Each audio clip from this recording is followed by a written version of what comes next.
Hey, what's up you guys? It's your girl Angie. Welcome back to my channel, or welcome if you've never seen my face before.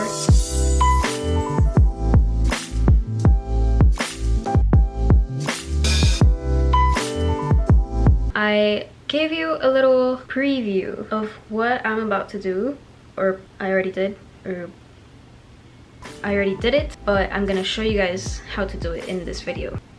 I gave you guys a little preview on my Insta stories of today's project, and I asked you guys any guesses on what this might be. No one came even close. So we are building an industrial type clothing rack, and it's actually 2 shelves and has a wooden plank at the bottom so you can put your shoes, and it has wheels. And on top of that, you're looking at it. It's right here. We know for sure that it worked out, so that's a plus. Excuse you, sir. Can I help you? Oh, the perks of living with other people.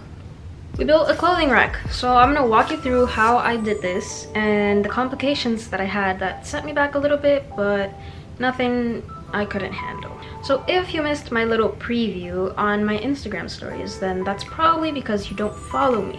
But I really recommend that you do, because I am posting some stuff on there, and I will probably get better at it because I just started posting constantly again, but I have some things planned, so why not stick around so you can see when, not if, when I pull through with those goals of mine. Speaking of, I just posted an IGTV with some looks. If you want to go check those out, I'll leave my links in the description, you know, just if you want to. The first thing I did was go to Home Depot to buy all the materials I needed. By the way, I did not come up with these measurements and stuff. I saw a video by BestDressed and TheSorryGirls, which is where I got the idea and all the measurements and all the stuff that I needed, so that I could know how to do this, because I did not want to miserably fail, basically. My original plan was to do basically the same exact thing. And since they went to Home Depot and got all the materials, I figured there would be no issue, because I just needed to find all the things and that's it. Turns out not every Home Depot has the same supplies, so they used black steel pipes, which my local Home Depot does not carry. After going back and forth and a lot of time of being at Home Depot, we decided, yes, I was gonna do PVC, and I was just gonna spray paint it black so it doesn't look that bad. So I started off by looking for all the materials, which I began by grabbing the plank of wood, which mine ended up being a 0.65 by 15.75 by 48 laminated panel that cost me $12.82. So basically I had really precise measurements. It was the only one there was, and I was like, jackpot, this is what I'm taking. Don't even, yes, that size worked for me. For the PVC pipes, I had to get these custom cut because they don't just sell precisely the sizes I needed. So I ended up grabbing 2 10-foot long pieces and 1 2-foot long piece, and this was all in 1 inch wide, because any thinner than that I was afraid it would bend once I hung clothes on it. For the 10-foot pieces, I paid $3.71 for each, and for the 2-foot piece, I paid $2.34, so not bad. And then I had to get these custom cut, which apparently I was supposed to do myself, but the employee that was helping me out was kind enough to cut it for me. So for this project, you're gonna need 4 36-inch pieces and 2 41-inch pieces. For the TheSorryGirls project, they required these things called nipples.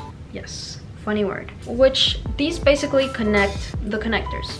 But since PVC doesn't have threading, you don't need nipples. You need a replacement of these, which I ended up figuring out would be just really small pieces of PVC. So I ended up getting 8 3-inch pieces of PVC. Anyways, all the materials are in the description below too, in case you get confused, and I'll try to link anything as similar as I can. Because we ended up going with PVC, PVC also does not come with threading, but you can glue them together with something called PVC cement. So the PVC cement that I got was the Christie's Red Hot Blue Glue. I don't know why I got this one or what the difference is between all of them, but this is the one that the employee recommended, so it's the one that I went with. And this was $4.87. Next up, we needed to get all the connectors, which were basically the same as what we had originally planned. 6 90-degree elbow connectors, which were 114 each, 4 T connectors, which were 134 each, and we also needed flanges. Now you want to get everything for the 1-inch pipe, so make sure all your elbows, T connectors, and flanges are for 1 inch. Now here we bump into another issue because PVC doesn't have threading and flanges do. So how do you connect the PVC to the flanges so that you can connect it to the wood? Or otherwise, how do you connect the PVC to the wood but without a flange? So you see my dilemma. Eventually we figured out there was another piece, which I actually don't know what it's called. Interesting. On the receipt it says 1-inch PVC male adapter, so I guess that's what they're called. They're essentially a PVC that you can put the pipe in on one side, and on the other side it has threading. So like that you can connect your PVC to the flange. So you're gonna need 4 of those, and those were each 84 cents. Now when it comes to the flanges, of course, they didn't have these in the store either. I believe they only had like 1. So I just had to order them online. I'm a little annoyed. I've been waiting to be able to finish this video because I was able to pick them up yesterday and I just opened the package. I was about to film. There's supposed to be 4 flanges, right? And there are 4, but one of them is different from the rest. Like, it's not the same size, not the same color, just looks completely different. Like, I don't get it. How hard can it be? If I ask for 4 of the same, why would I be okay with one of them being different? Look at this. Sorry about the mess, but that's like a very clear difference. These 3 look the same and that one is different. I guess it's probably the same hole size, but then look at the size difference. Like, it's not the same. Yeah, it's a small difference. Why? Whatever, I'm gonna try to go to Home Depot now and see if I can either, hopefully they have the right ones and I could just like exchange it or something, but I think that's freaking stupid. So they didn't have any 1-inch flanges here, so basically I just had to return them all. So what I'm gonna do is I'm gonna look up to see if I can find like a Lowe's or another Home Depot that might have the 1-inch flanges, and if not, then I guess I just have to order them again. But so annoying. Eureka! I don't know if that's how you say that, but found them, and they're all matching and 1-inch. And yeah, I should have just come to Lowe's in the first place, except that they were twice as much as in Home Depot, or at least the ones that I ordered online. Now I really have to pee, so I'm gonna head home, and yeah. Okay, so for that online order I got the 1-inch black iron floor flange, which came out to $3.56 each, $1 tax, so total $15.24. So I ordered them, headed. What?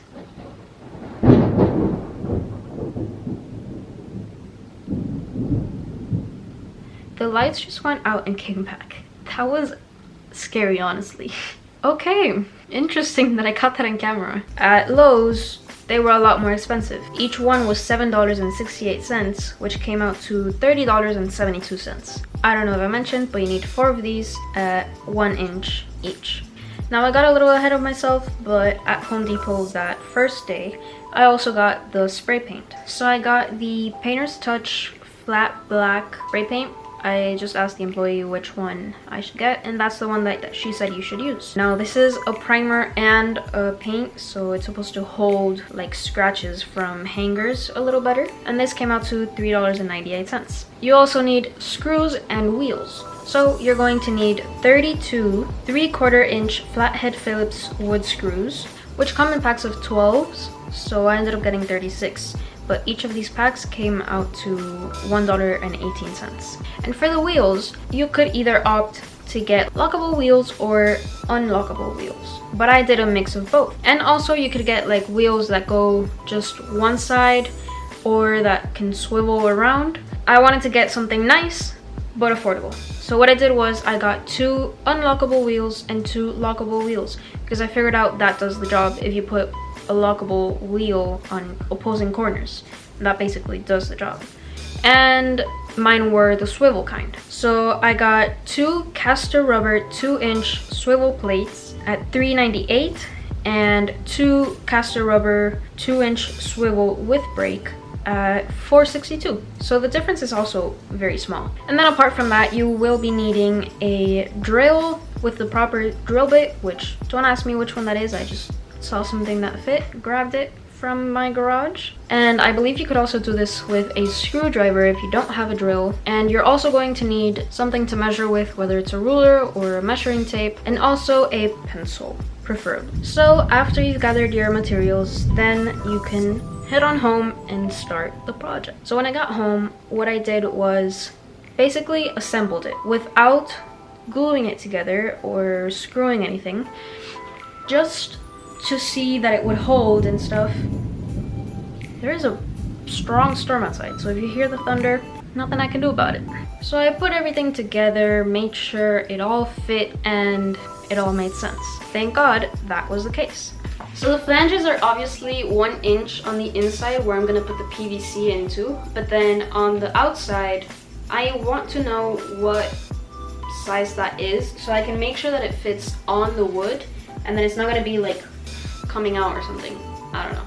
So those apparently measure 3 3/4 inches on like the outside. I think they call it like the face. So I'm gonna measure the top and then I'm going to center it on here and mark basically like where it goes. And then I'm going to mark the circles of the connectors I have down here so that I can know where those will be going. And then from there, I'll measure out the 3 3/4 inches from the center so I can know where they will end up going and make sure everything is already marked. So that when I do have the flanges, then I just have to put them. I don't have to do any measuring or anything.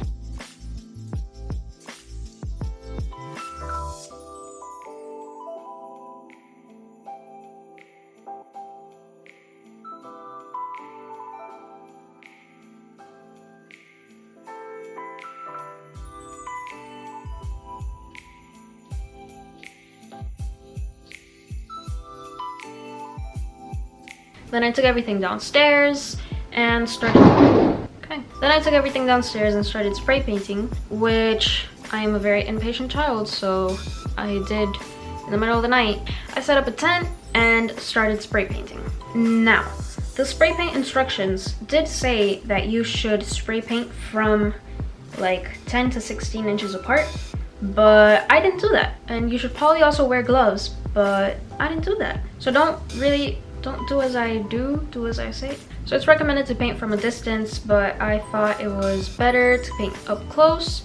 So that's what I did, and I also didn't use gloves, which made my hands and arms turn speckled black. Kind of like my shirt. Not that bad. Yes, it did eventually come off, but I had to like scrub my arms really hard, and I had to scrub my nails with alcohol. Otherwise, it wasn't coming off. I let this dry overnight, and then the next day, when I went to check on everything, I missed quite a lot of white spots. So I went again and kept painting, and then I let it dry for another while. Then at this point, there was basically nothing else I could do until I got the flanges. So once I did, then we really got to work. Surprisingly, this was actually kind of the easiest part, just building it.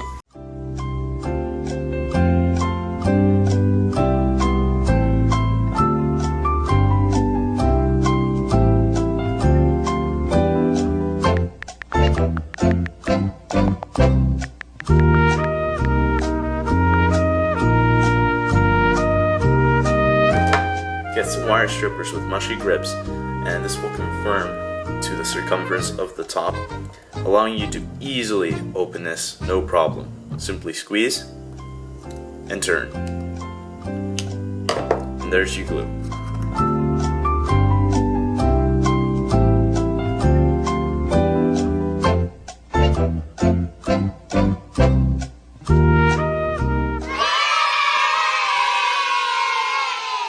So I started off with the PVC structure. I glued all the pieces into place with extreme care, or at least as much as I could.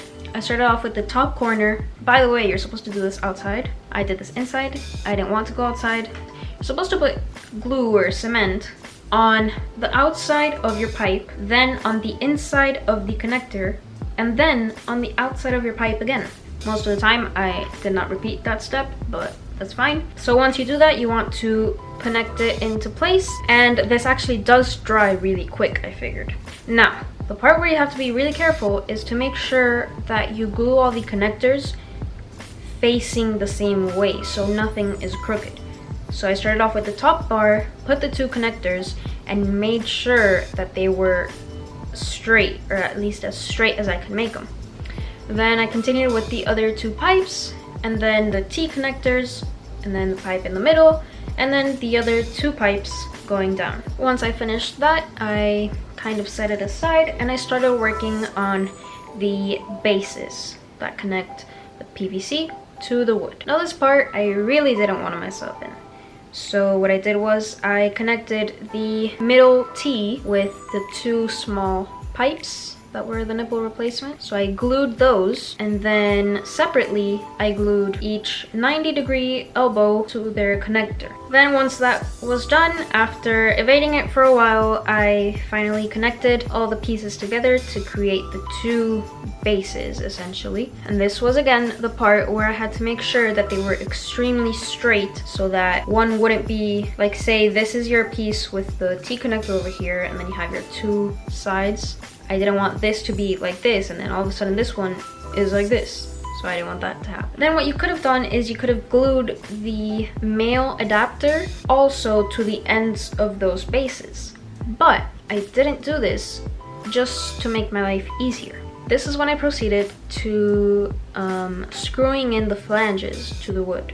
So I propped my flanges on the wood, and then with my pencil I drew a little X on where each of the holes would be. Now here I'm pretty sure you could just drill the screws into the wood while you're holding the flange there, but for some reason I decided to take out the flange, pre-drill the holes, take the screws out, then put the flange, and then put the screws back in. Now one thing I do recommend you doing is putting each one in, but not all the way, and then once you have all of them in place, then going back around and tightening them all.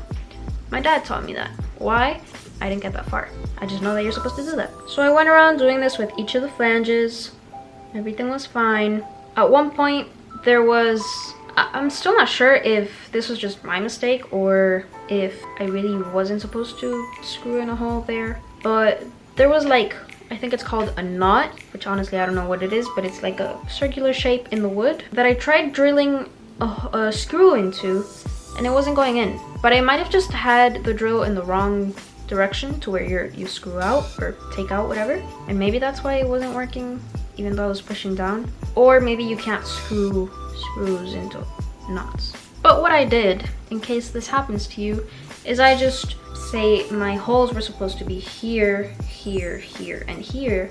I just did this so that my holes that I had already drilled would be under the flange and wouldn't show, and then I just drilled new holes wherever they landed. So once these were all done, I screwed in all the male adapters into each of the flanges, and I flipped my wood around so that I could put the wheels on. Now I started off with the same kind of process, putting the wheels on the corners, like on the very corners of the wood. Once I got to my second wheel, my wood started splitting.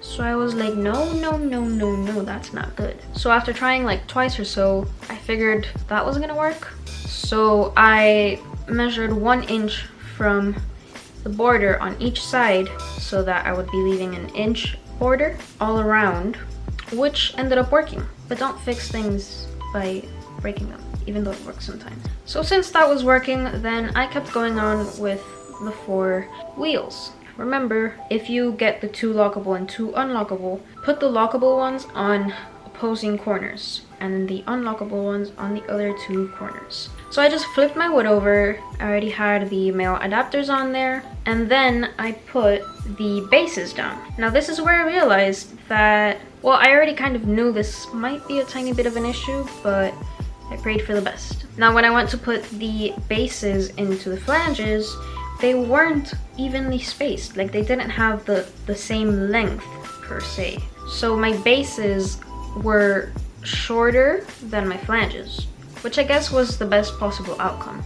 because then I just had to forcefully move them even though they were already glued down. So I had to like forcibly move them until I could get them to fit into the male adapters on the flanges. So do not glue your PVC and then assemble at a later date, because you might not be able to do this. Then after putting my bases down, I grabbed the rectangular structure thing and basically fit it into the bases. Once I made sure that these fit, then I wiggled one side out, got my PVC cement again, and glued that together and repeated with the other side.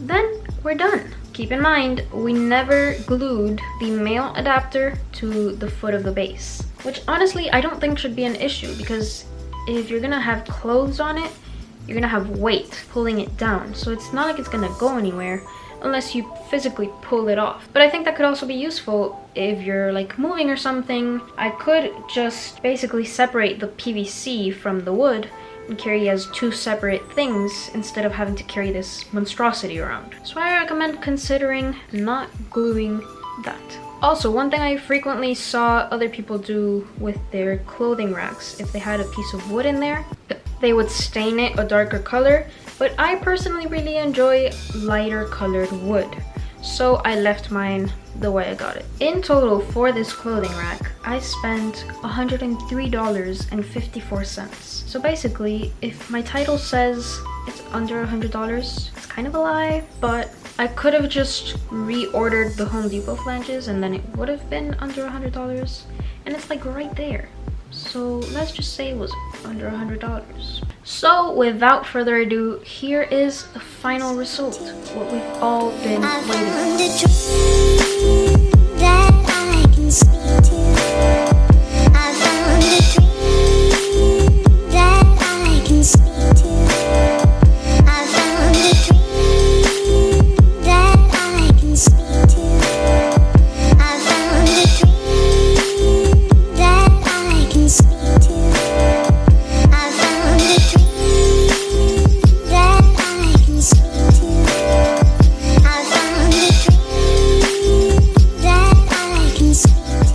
Hope you guys enjoyed this video, because I had surprisingly a lot of fun making it, even though there was some frustrating parts. But I do think it came out so good, and honestly I've wanted a clothing rack for the longest time and I just didn't want to spend that much money, even though I still did spend a lot of money. But at least I got something I really enjoyed, and it's like custom made basically. And you know, I think it's really different from the clothing racks you see like online. Like, I honestly do really think it looks really good. Would it have looked better with black steel pipe? Most likely. Do I mind? Not really. As always, please make sure to show me your support by giving this video a big thumbs up if you want to see more DIYs like this. Or if you have any particular requests that you would like me to do, you could leave that in the comment section down below. If you want to see more of my videos, I recommend giving me a big subscribe and hit that bell to get notified every time I post a new video. All my social medias are linked below as always. You'll be sure to see this clothing rack on Instagram pretty frequently. I'll be doing some lookbooks and outfit like remixes and stuff on Instagram, and I'll probably have the clothing rack in the background. So make sure you don't miss that. And you could also follow me everywhere else, like Twitter, Facebook, Pinterest, Depop. I'm selling some clothes on there. Poshmark too. So honestly, just look up my name anywhere and I'll pop up. As simple as that. So if you made it this far, I really hope you have a magnificent, wonderful rest of your day, night, evening, morning, and stay tuned for more. Bye!